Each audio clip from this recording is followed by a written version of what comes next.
The attack hits home for a Denver man who knows the effects of violence back home in Australia. His father was killed in a mass shooting in that country. It was the most notorious mass shooting in Australian history and led to massive changes in how that country handles gun violence. It also led to massive personal changes that eventually brought him right here to Denver. What's your name? Tyson.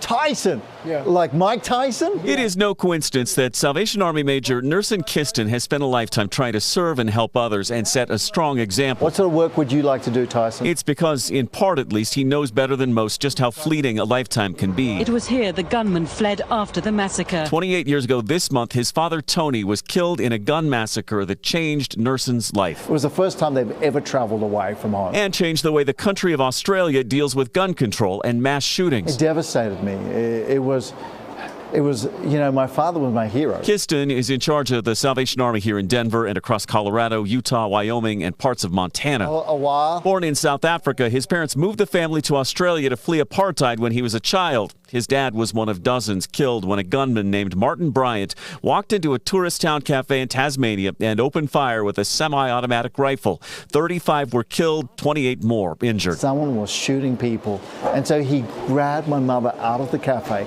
threw her outside, and then re-entered the cafe. And as he re-entered the cafe, he made a beeline for Martin Bryant, and in his attempt to disarm him, lost his own life. Tasmania's pain is giving way to rage. It was Australia's largest massacre carried out by a single person, and it led to nearly immediate changes in gun laws and a gun buyback program that took 650,000 firearms off the street.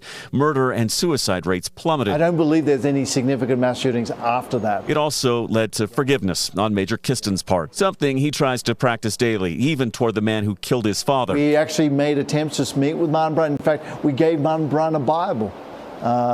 We were unable to visit him because he was in maximum security. And on this, the very week that Colorado marks 25 years since the Columbine massacre, which happened just 3 years after his father was killed in that mass shooting, he hopes what he learned all those years ago can give comfort to grieving families here at home. Do not let bitterness consume your soul or heart or spirit.